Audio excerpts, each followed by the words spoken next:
Hey everybody.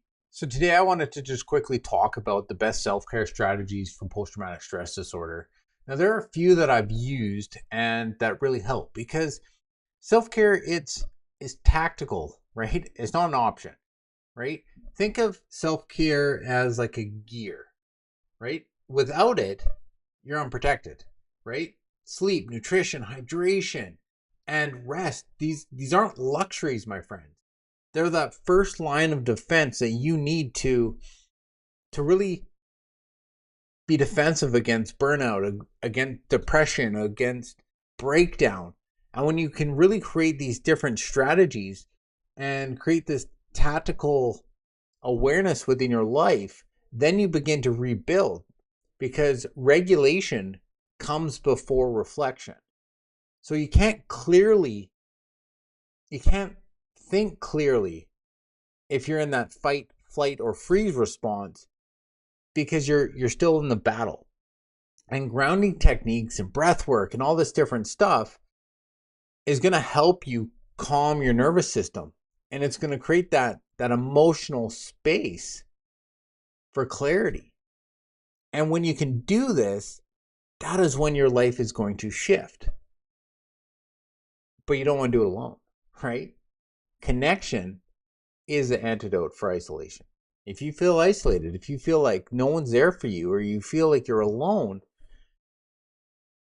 my friends, PTSD thrives in silence. PTSD thrives when you're just trying to sit by yourself. You're like, I'm going to work through this on my own. Talking to a peer, talking to a therapist, talking to a loved one can really help release that pressure valve. And it can help you begin to move forward into that next phase, into that next area during your growth that you're looking at becoming. Because you don't need to spill everything, right? Like we often find like therapy is like laying on that couch going, okay, I'm ready, I'm gonna move forward, blah blah blah blah blah, talking about what you're going through, reliving all your feelings. That's not necessarily what therapy is anymore, right? Therapy is just talking to someone and them having a conversation with you and just trying to work through what it is. But I want to give you a little exercise today that's going to help you work through each session, help you work through the tough strategies. So whenever you're feeling overwhelmed, try this 2-minute exercise. I call it the 3-3-3 reset drill.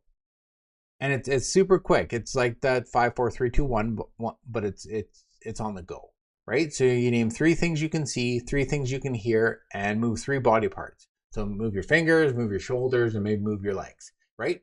3 things you can see, 3 things you can hear, and move 3 body parts. And that'll help reset your nervous system and help bring it back to the moment. Because a lot of the times when we're in a battle, it's because our mind has gone into the past or our mind is stressed about the future. But in this moment, there's not usually something that we're dealing with because we're dealing with it. And this brings you back to that present moment. And it reminds your brain that you're safe right now. So when you're in those stressful times, when you're feeling overwhelmed, my friends, try the 3-3-3 reset drill. And I promise you, it's going to give you a little bit more control over your life.